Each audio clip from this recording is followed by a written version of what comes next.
title should have been that the environment isn't always bad. Because your body cannot produce iodine. It's an obligatory. How's that? It's an obligatory trace element, and without it, you would die. So the environment sometimes can be good. So we're a relatively small group. There's about 10 of us here. Kind of hard to keep on going this way. So if I ignore you a little bit, don't feel bad.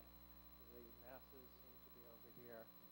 And we'll keep it relatively casual. So if you guys have questions as I go along, feel free to ask. And we can stop and have discussions as the 45 minutes progress. As you'll see in my talk, I'll have a number of pieces of art which will be used to divide the talk into various sections. They are all art through the ages of the Madonna and Baby Jesus as seen by the artist. And what's striking about all these pieces of art that I've collected over the years is that you'll see that the baby or Madonna has a goiter. And in this Rubens, I wish we could shut the lights, but we can't, from 1615, not only does the Madonna have a goiter, but you're also seeing one of the ways that you should not palpate the thyroid. So in general, we do not sit on the patient's lap and feel the neck. But I do like examining the thyroid from the front.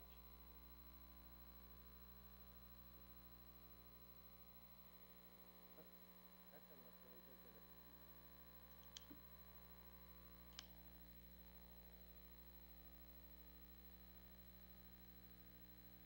What's that? Let's go back to slideshow. Start at the beginning. And which one do I hit to go forward? Just here? Or just back?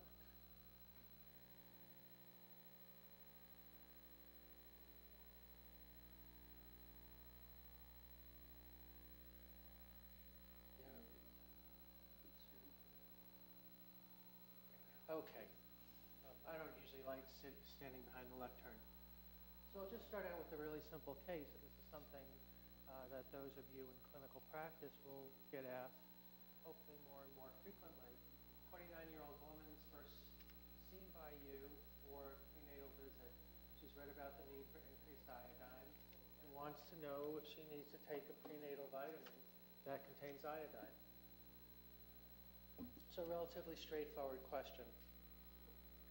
And here's a list of the spectrum of iodine deficiency disorders. And I'm not going to read them through because you can look at them very quickly, but you can see that it has an impact on the fetus, the neonate, the adolescent, and adult. And this is an issue in areas of severe iodine deficiency. Well, the U.S. doesn't have severe iodine deficiency, but we do have mild iodine deficiency. And we're going to get back to that. But here's severe iodine deficiency. In the World Health Organization feels that 2 billion people, 2 billion individuals in this planet are iodine deficient, either mildly iodine or severely iodine deficient. And it is the leading cause of lack of mental development that is preventable in the world. Now here we see cretinism, which is the most severe component of iodine deficiency. We'll talk about various levels of iodine intake. Here is less than 20 to 25 micrograms a day. And you see patients who have a variety of neurological and physical complications. And the 3 individuals on the bottom are all siblings that have cretinism with mental retardation, growth, and neurologic abnormalities that are not reversible. However, mild iodine deficiency has also been associated with a number of untoward and negative impacts. That includes learning disability, decreased IQ, goiter in the kids, and a decreased production of thyroid hormone. And so here, once again, and I think you could pretty much make out the goiter in this Madonna. So why do we talk about iodine in pregnancy, and why is iodine so important in pregnancy? And to understand that, we have to talk a little bit about the physiology of pregnancy. And just so I understand the audience, I'm not going to ask how many residents are here, because we've asked that question 10 times. How many people are not physicians here? Okay, so we have a couple of non-physicians. So that'll help. Just in terms, so the next 2 or 3 minutes are for you guys. So the thyroid, which sits in the neck, releases chemicals called hormones, and I'm going to show you a slide about that. During pregnancy, because of a variety of hormonal and pharmacodynamic and pharmacokinetic changes, the thyroid gland has to produce 50% more hormone. In the United States, the thyroid gland will increase in size by about 10% during pregnancy. In areas of the world that are markedly iodine deficient, and even in Europe that has mild to moderate iodine deficiency, there's been studies showing a 30% increase in the size of the thyroid gland. I'm not going to talk about interpreting the thyroid function test, except to say that every thyroid function test that people know who are the physicians in this audience, the way you interpret it for a pregnant woman is different than the way you interpret it for a non-pregnant individual. And finally, to get to the subject of the talk, so the iodine needs increase dramatically during pregnancy. And why is that?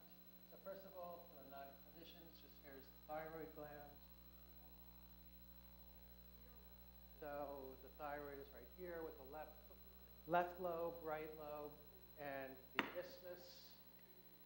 It releases chemicals called hormones. The major hormone is T4. That's 80 to 90% of what gets released by the thyroid.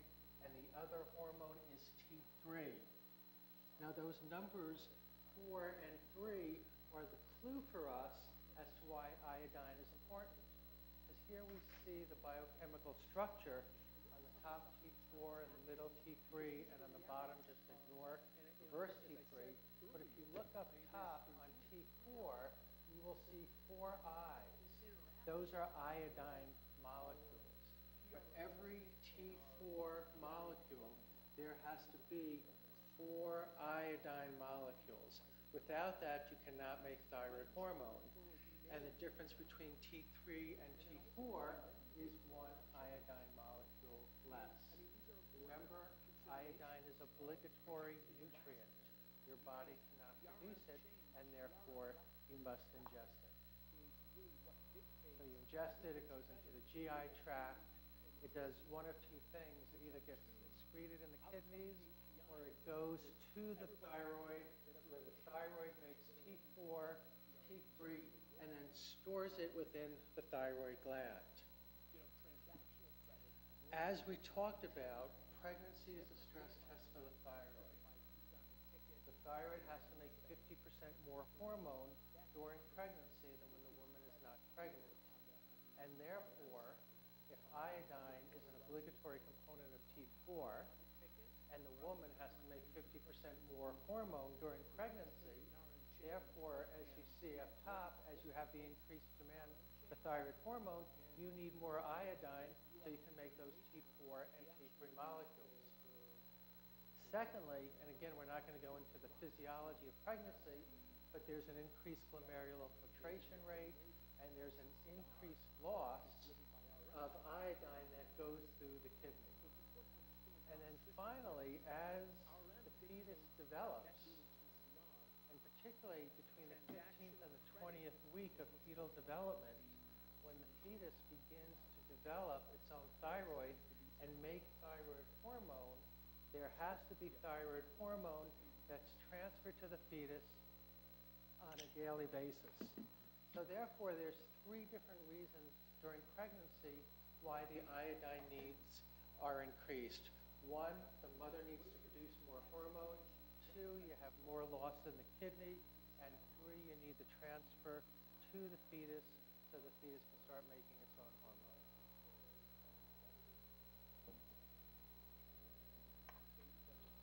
Let's skip this slide for now. When you have a deficiency in thyroid hormone and in iodine, it has an impact on the cerebral development of the fetus. As I talked about, the fetal thyroid hormone, the fetal thyroid does not make hormone in the first half of gestation. It comes from the mother. If the mother doesn't have enough iodine, it can't make enough thyroid to go to the fetus. And we know that there are thyroid hormone receptors early in fetal development. And there have been animal studies, and now there's a whole variety of human studies coming out from Toronto and the Children's Hospital in Toronto showing the impact after the baby is born, but in fetuses that were exposed to iodine and thyroid hormone deficiency while the mother was pregnant.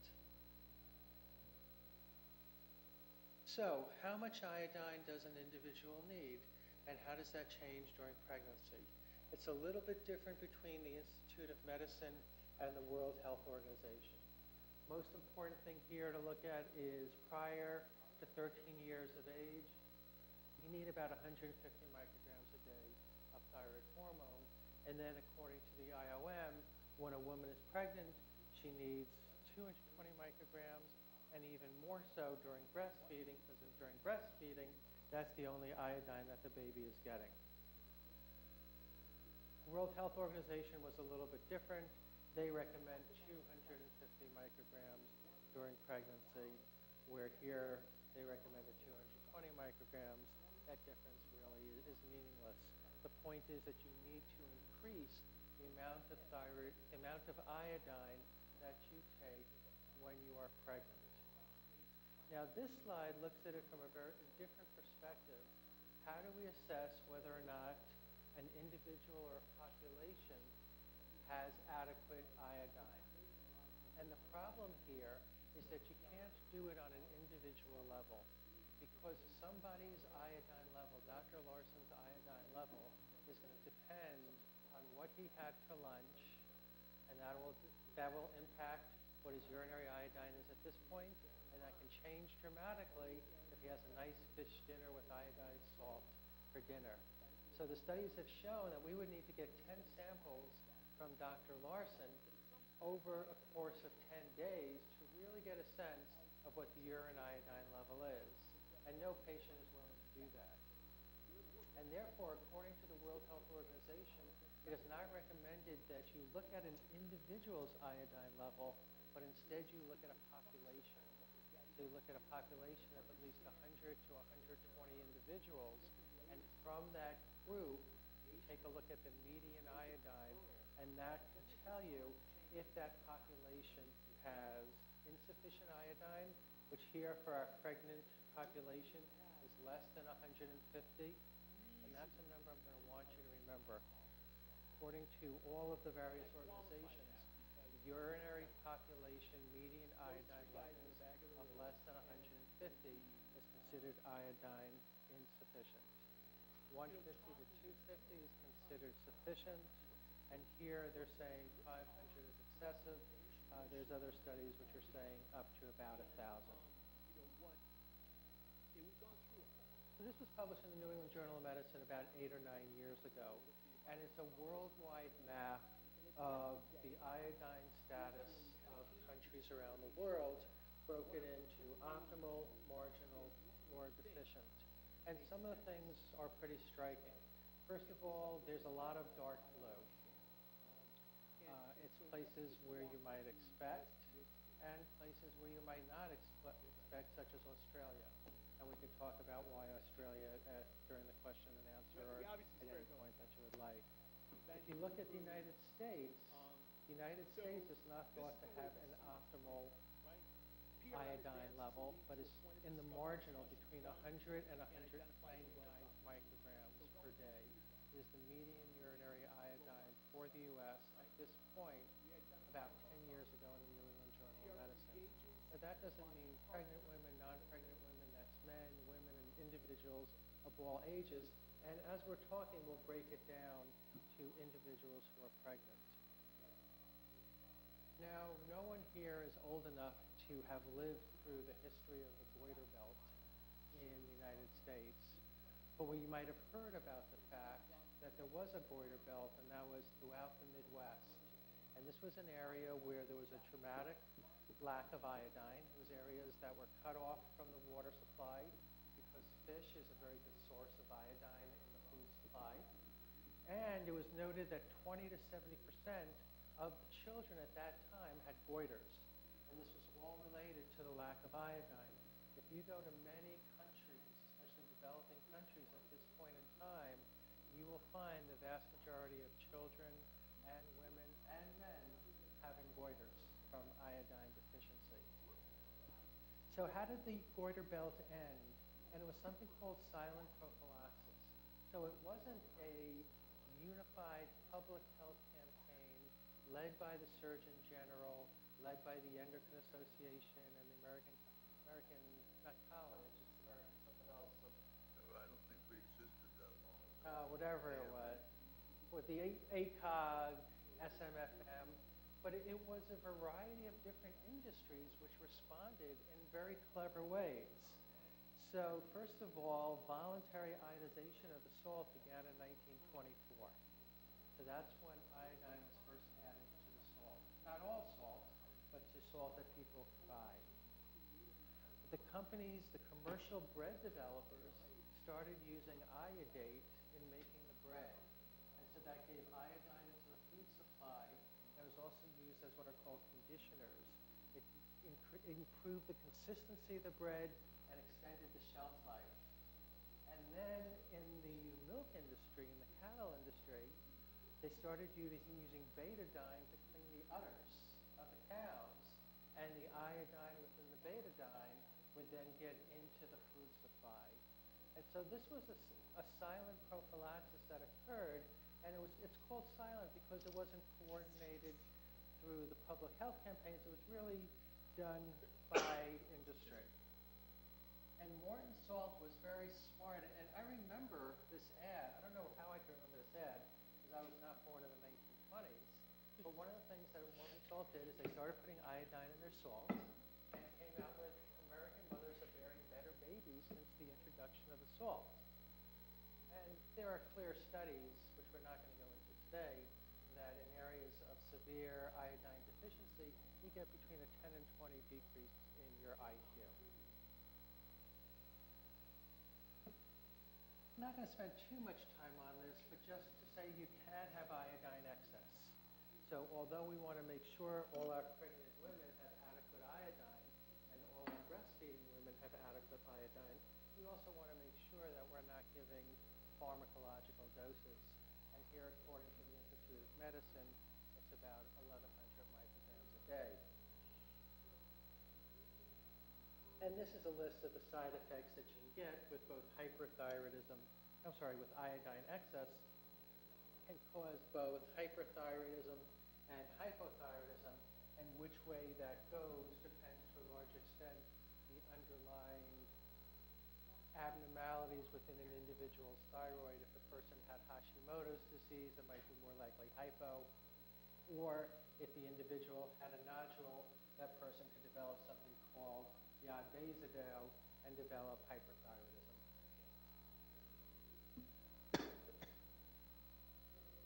So let's go to the United States and what's happened with median urinary iodine levels. Some of the speakers have spoken about the NHANES ongoing surveys that are done, where the U.S. population is surveyed on an every 2-year basis. And NHANES stands for the Nutrition, Health and National Health and Nutrition Examination Survey is the NHANES.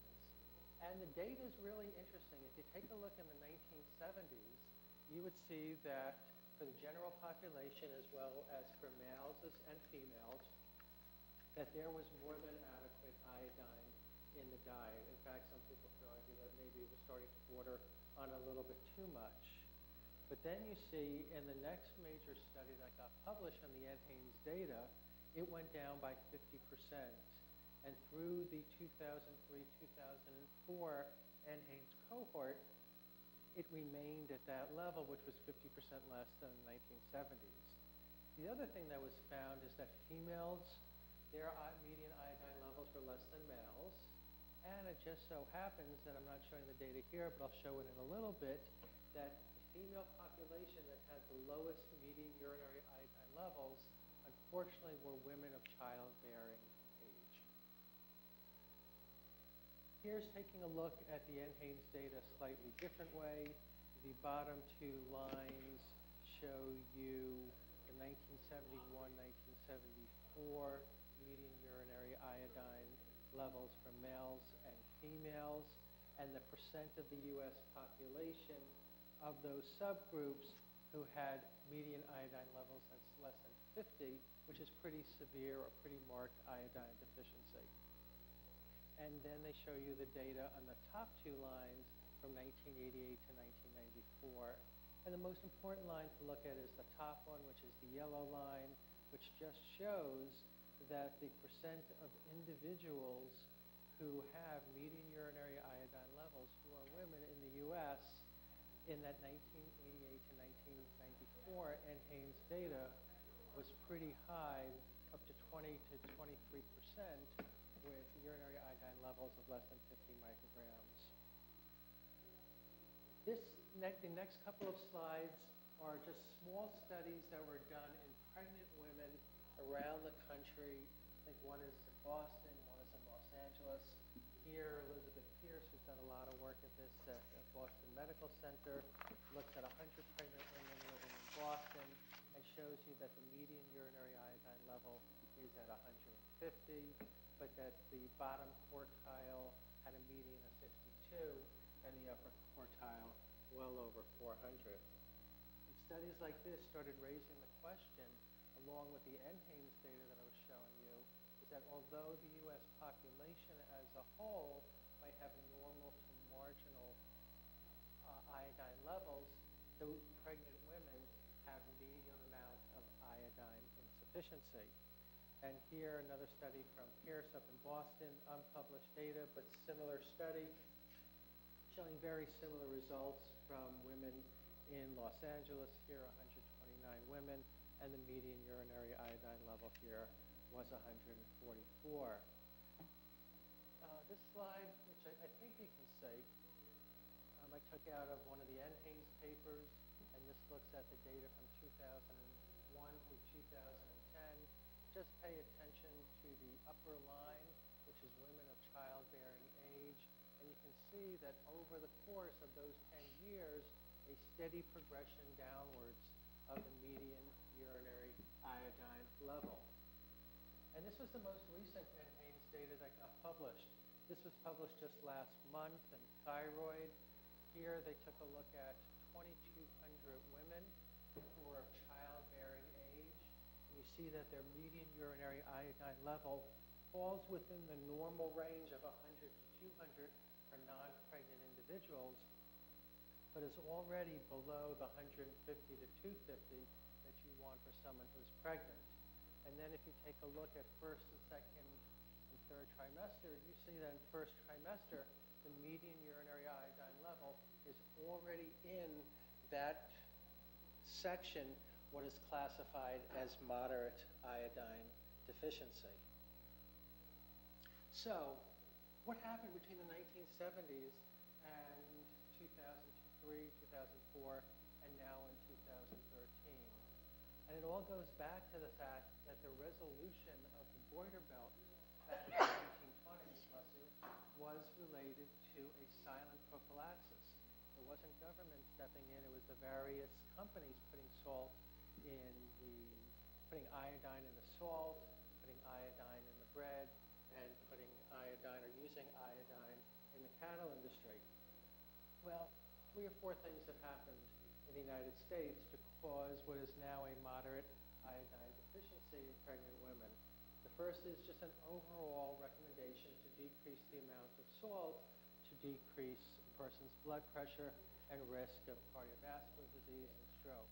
And it's surely hard to argue against that. In taking a look at where people get iodine in the diet, 70% of households use salt that has iodine in it, but the majority of salt that we take in as Americans does not come from the salt in the house. It's only 15% of our total iodine comes from salt we use at home. The rest is from when you're outside, from processed foods. And first of all, processed foods almost universally do not contain iodine. Secondly, the amount of betadine used in the cleaning the udders and the cattle feed have gone down dramatically. This is particularly true in Australia, where there were some laws restricting the amount of iodine that could be used in the iodophore cleansers, resulting in an iodine sufficiency in Australia. Then the bread companies have stopped or decreased their use of iodate conditioners in commercially baked bread. And one of the things, and the last thing that's happened, is that there's been a marked increase in the amount of kosher salt and sea salt. And what don't they have? Iodine. So the overall salt intake has decreased, the amount of salt in bread, the amount of salt in the milk products, the amount of salt consumed through the normal cooking has decreased because of the increase in kosher salt and sea salt. Now, just to take a look at it from a different perspective, 1 teaspoon of iodized salt, if you had that at home, would have 400 micrograms of iodine. The real controversy in all this over the last 5 to 10 years is not whether or not the median urinary iodine levels in the United States has decreased. Nobody could argue that there's been a dramatic decrease, and I've shown you the NHANES data. And the controversy doesn't surround the fact that women of childbearing age seem to have a particularly low level of median urinary iodine. The question is, does it matter? We know that severe iodine deficiency associated with IQ defects, mental retardation, decreased growth, but what about mild iodine deficiency? And the best study on this was published by Bath and colleagues. Margaret Raymond is the senior investigator in this from the UK, and was published in Lancet in 2013. And they had a prospective environmental study ongoing called the ALSPAT study. And for this sub-study looking at the impact of iodine, they selected out singleton pregnancies where they had a urine sample in the first trimester of the women and where the IQ was measured in the children at age 8. And what they found was that overall the group was classified as having mild to moderate iodine deficiency with their median urinary iodine of 91. So remember, anything less than 150 is considered insufficient. The studies in the US have been showing median urinary iodine levels. The most recent study from NHANES that was published last month was 120. Here it was 91. So they took a look and they did a binary analysis. They looked at the IQ of the kids at age 8 of moms who had median urinary iodines of less than 150 and the IQ in the kids at age 8 of moms who had an IQ greater than 150. And what they found was a decreased IQ in the children with the moms who had the lower amount of median urinary iodine, and it occurred in a stepwise fashion. So scores worsened, the IQ scores in the children worsened as they went from 150 to 50 to 150 to less than 50. And the way they looked at it was IQ scores and also something called their reading age. And if you just take a look, and here they broke it down in the LSPAC study, the percentage of children scoring at the bottom quartile in those children where the moms had a urinary iodine level of less than 150, there were a higher percentage of children in the bottom quartile in each one of the IQ tests and in the reading tests than if their mother's IQ was greater than 150. Or if you want to look at it a different way, and you just pop this right from the Lancet study, and just look at the upper left, but it's the same for each one of the graphs. There you see the verbal IQ from 101 to 113. On the x-axis, you have the median urinary iodine to creatinine ratio, which is really equivalent to the median urinary iodine. Less than 50, between 50 and And you can see for those kids whose mom had a urinary iodine less than 50, the median IQ was less than 107. It was higher for the kids whose moms had the urinary iodine between 50 and 150, and higher still if the mother's median urinary iodine was above 150. And you see that in the verbal IQ and the reading accuracy, reading comprehension, and total IQ. So we're seeing a clear correlation, not just in terms of binary, but also on a stepwise fashion. So the conclusion of the ALSPEC study was that iodine has not been part of the public health agenda in the UK for the past 50 years. It's been like the United States. To a large extent, it's been ignored. Population monitoring has not occurred during that time, and advice to pregnant women about iodine has not been occurring. So we at GW started a study about a year and a half ago, and for this I'm particularly grateful to Dr. Larson, Dr. Gaba, the physicians, the midwives, the PAs who've been involved in doing a prospective study. No study that I'm aware of has looked at what the median urinary iodine level is right at preconception. So those women who are coming for preconception visits and saying, Doc, I want to get pregnant, we want to get pregnant, please evaluate us and counsel us on what we should be doing. So we are in the midst of screening 700 women who are coming in for preconception counseling. When they come in, we're getting thyroid function tests, thyroid antibodies, and urinary iodine levels. We then are going to be selecting a subgroup of women who are thyroid antibody positive, thyroid antibody negative, and looking at them again during pregnancy. We're not going to talk about that today. What we are going to talk about today is the first 130 women that we recruited, because we now have their median urinary iodine levels. Any guess what it is? What do you think it is? 115. What's that? 115. 115. Anybody else? Just wild guess. 90. So it was 98. So 98. This is the lowest median urinary iodine level of any study that's been published so far in the United States. We submitted this to the American Thyroid Association, which is meeting next week as a shortfall abstract, and it was accepted for presentation to the full conference of 1,200 because of the importance of these ongoing changes. So the American Thyroid Association for a while has recommended that all women who are pregnant and breastfeeding get a prenatal vitamin that has 150 micrograms of supplemental iodine. If you take a look, and this study was published in the New England Journal of Medicine in 2009, you'll see that over half of the prenatal vitamins in the United States do not have iodine in it. So it's only 69% of the non-prescription and 28% of the prescription. And it depends upon what type of iodine you have. Those prenatals that had potassium iodine in it, when there was analysis of the prenatal vitamin, the amount of iodine within that prenatal vitamin matched up very carefully to what it said on the label.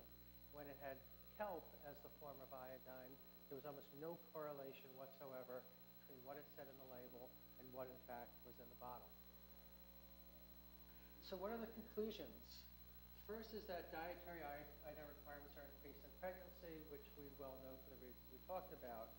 We know that pregnant women and their fetuses are particularly vulnerable to iodine deficiency. There are concerns about mild iodine deficiency in the U.S., which I believe is getting worse as people are being more careful about salt, which is terrific. But we need to, at the same time, start increasing the amount of iodine through a whole variety of other mechanisms. And therefore, we're recommending that all prenatal vitamins contain iodine.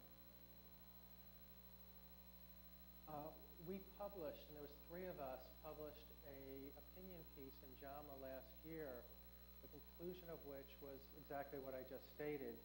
And shortly afterwards, Charlie Lockwood came out with the following statement. Charlie Lockwood I know from when I was at Mount Sinai. He was on the same floor, and we did some research together. He's gone on and is presently now, I guess he was the chair of OBGYN at Yale, and now is the dean of the medical school at The Ohio State University. And he came out with the following comments: iodine deficiency is on the rise. There appears to be some evidence for developmental concerns. Prenatal vitamin supplementation is a simple expedient to eliminate any risk.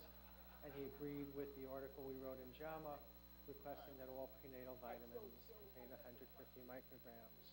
This is a very interesting slide because it's one of the earliest pieces of art where I are able to show the Madonna with the goiter, but here they also show baby Jesus with a goiter, and this was probably a congenital goiter of whoever they used as the model for this painting of the Madonna and child. So over the last 5 years, I've been the head of the American Thyroid Association Task Force on Thyroid and Pregnancy, and one of our major goals is to get all prenatal vitamins in the U.S. to contain iodine. We've tried to work with the Marchidines, with ACOG, with the pharmaceutical industry, with the FDA, and with the CDC, and we're still fighting this battle, although the percentage of individuals around the country who are being prescribed prenatal vitamins with iodine has increased. What we now have decided to do is work through something called the Dietary Guidelines for Americans. This is mandated by Congress to come out every 5 years, and it alternates. 1 year HHS, or Health and Human Services, is in charge, and the next 5 years it's the Department of Agriculture. Its purpose is really simple: to encourage Americans to focus on eating a healthy diet. They make recommendations regarding nutrition in the United States. Those recommendations provide the basis for federal food and nutrition policy. So if you think about women, infant, and children and other programs throughout our country, all of them that are federally funded would then require prenatal vitamins with iodine if the Dietary Guidelines for Americans comes out in support of this. The next one is going to be published in 2015. The DGAC committee is now accepting comment and oral testimony about this, and we've put together a consortium of 5 medical organizations, soon to be 6, that made a written recommendation to the Dietary Guidelines for Americans to include iodine in all prenatal vitamins. They include the American Association of Clinical Endocrinologists, the American Thyroid Association, the Endocrine Society, Gynecology Society, and I want to thank Sarah for her help on this one. She was instrumental in reviewing the comments and helping that get through. And finally, the International Council for the Control of Iodine Deficiency Disorders Global Network. Working through Jerry Paulson, I've been told that very recently, or very soon, hopefully next week, the American Academy of Pediatrics will also come out in support of this. And so that's our story. So iodine, obligatory nutrient, there's an insufficiency in the U.S. and we need to resolve that. And I really appreciate Dr. Larson being invited to speak here, and for you guys sitting out late on a Friday afternoon to hear the story. Thank you. I have a very specific logistical question. My name is Eva Cantor. I'm an intern at Lincoln Medical Center. At where? Lincoln Medical Center, right outside of Philadelphia. Uh-huh. If I want to prescribe a patient a prenatal vitamin with iodine, do I just have to write that out? See, here's the difficulty. The pharmaceutical companies keep on changing their formularies for the prenatal vitamins. And so what you would need to do is you'd have to find out which prenatal vitamins in your area have iodine in it. And that's what makes it kind of complicated at this point. I presume you could write a prescription that said a prenatal vitamin that includes 150 micrograms of iodine.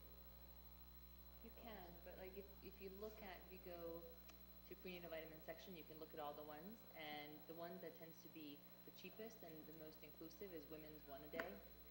I don't get any money for saying that, but they do actually have 150 micrograms of iodine in it. Yeah. And then you have to make sure it's potassium iodine and not kelp. You've been listening to the other presentations all day long.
Sure. I mean, and I presume that there are banks out there that have that sera.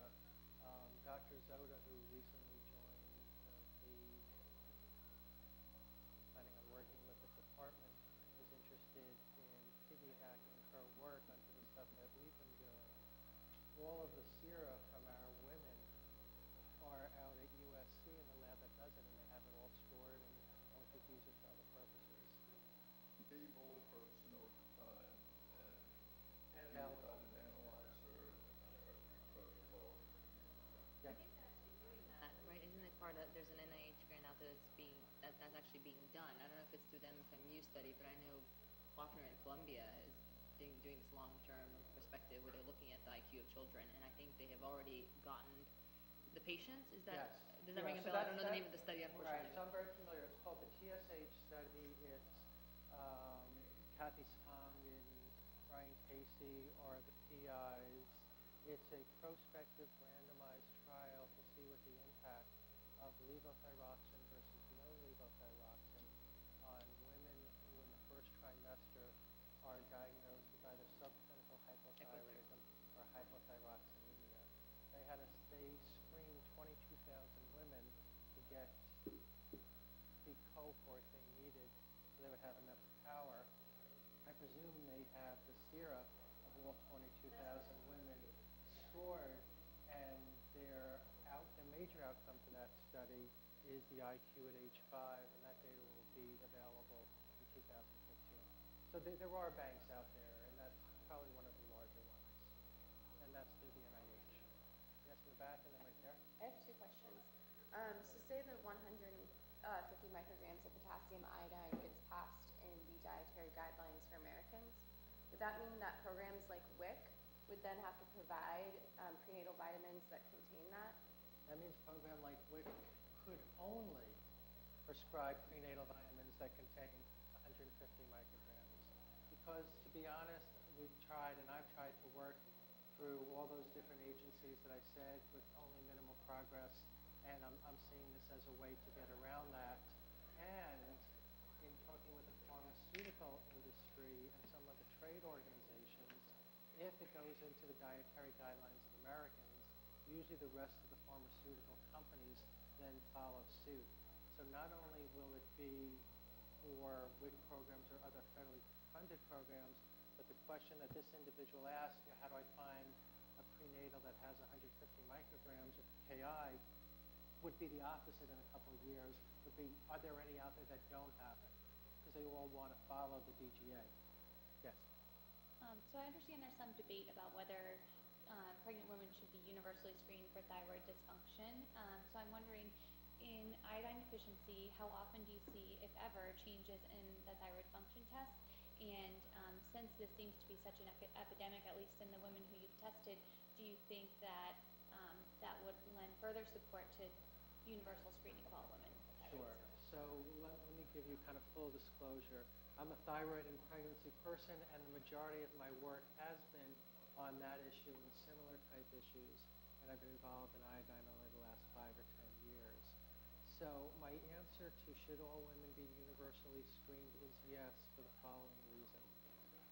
No one argues, OB, midwives, endocrinologists, internists, family practitioners, that individuals with overt hypothyroidism, so overt meaning increased TSH and decreased free T4, is associated with miscarriage, preterm delivery, decreased IQ, preeclampsia, gestational hypertension. The studies are pretty clear that it's about 0.5% of the population of pregnant women. So that's 1 out of every 200 women.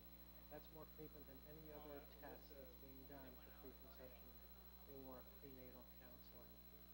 We published a study this was 3 years ago now, in the Journal of Clinical Endocrine Metabolism, which was a very detailed cost-effective analysis showing that it is almost cost-saving. But compared to mammography, compared to colon screening, et cetera, just detecting and treating overt hypothyroidism is cost-effective. If you talk about subclinical hypothyroidism, you get a lot more controversy. because although there's a lot of data showing that subclinical hypothyroidism is associated with negative maternal and fetal effects, there's some studies that haven't shown it. And one of the reasons why I think ACOG is not coming out on universal screening is they're waiting for the results of the TSH study, which, by the way, I don't think will give the answer, because their screening on the maternal on the TSH study is on average about 12 to 13 weeks gestation. Which was also the problem with the Lancet. Was it the Lancet or the New England Journal? No, it was the New England Journal of Medicine. Where they with started the screening at Lazarus, It's 12 the and a half Lazarus study. weeks. So there's another study. So the question on subclinical hypo is going to continue for a little while. However, just based on the overt hypothyroidism, I think you can make the case. There's also a study going on in the UK where they screened women pre-conception for, I think it was post-miscarriage. It's either post-miscarriage or post-preterm delivery, I forget. But anyway, they screened them, and I think it was post-miscarriage, because it was women who wanted to get pregnant again really quickly. So they screened them for thyroid antibodies and for thyroid function tests. Women who are euthyroid and thyroid antibody positive, half of them are getting treated and half not with levothyroxine, because there's been studies showing that treating, or that thyroid antibodies are associated with pregnancy loss and preterm delivery. So that study's ongoing. There's a study in China that's very similar, taking a look at that. So I think as those studies come out, some of them, unfortunately I don't think all of them, like the TSH study, will give more credence to the screening. So personally, I wrote an editorial a year ago, having been on the fence for 15 years about universal screening, recommending universal screening. And to it, at GW, our practice, are doing with, and we're starting a small amount of levothyroxine from almost borderline liquids. And that number is much higher than 0.5%. Yes, in terms of the subclinical hypothyroidism, for the 130 women we've screened so far, it's about 6 to 7% have subclinical hypothyroidism. What have you found, when I was at GW and we were deciding, just 2 years ago now, we're going to do the TSH, what are we going to do with the results? This is a little bit dated, but I kept asking the people who brought in the samples, so I want to do something with iodine. Do you have anything with iodine? Why are you not putting iodine in the prenatal vitamin? And always the salespeople say, like, oh, there's no space, there's no space. Well, some people are able to do it. Oh, no, I've actually met with a pharmaceutical company. We got the major pharmaceutical company in the country making prenatal vitamins to put, and I went out, I'm not supposed to say which company, so I went out to the Midwest. I made a presentation to their scientific and advisory board. After that, they put iodine in their prenatal, in their number one selling prescription prenatal vitamin. Two things were interesting. One is they did not want to advertise it as having iodine, because they thought that some people who have an iodine allergy, right, or a seafood allergy wouldn't take it. And the second thing, which was the most unfortunate, the second thing is that they told me it basically cost them nothing to add it. I mean, the cost differential is de minimis. And these were from the business people. And the third thing is that company then had to go out of the prenatal vitamin business because 6 months later the FDA closed them down because of manufacturing difficulties unrelated to the iodine. And it's that when I said, okay, I can't go company to company, I have to work either Marchidines or ACOG. ACOG does not recommend prenatal vitamins. I've met with Hal Lawrence, who is the VP for ACOG, and although they recommend that you increase 19 minerals and vitamins during pregnancy, they don't recommend prenatal vitamins. When I asked why, he said there was no double-blind placebo-controlled trial. The American Thyroid Association has petitioned ACOG and the Marchidines to support prenatal vitamins and oral iodine. My understanding is that ACOG will be looking at this again next month. I had a quick talk with Dr. Conway's name, right after her talk today, and asked where she stood on this very quickly, and I got a sense that she might be quite supportive of this. And I'll be be sending her some of this data and about the dietary guidelines for Americans. And I think to editorialize a bit, since we're at the end of our talk, there's all this political constituency in the United States, and ACOG has had a reputation in the past for being too close to industry, looking at gadgets and bills, and so they're trying to develop an arm's length relationship. Sure.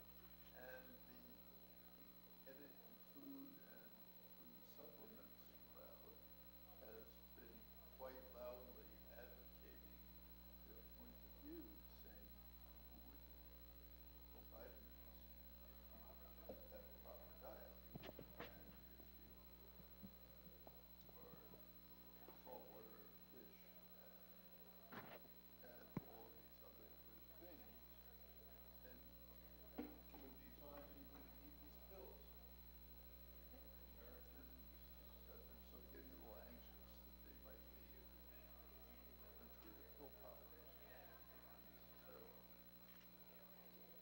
still working on this. There's a lot of How we doing? political and Think we're close to being able to pull back together, or you need more time? I would never thought that More time? native vitamins would be a politically charged 4 more minutes. topic. 4 more minutes. It's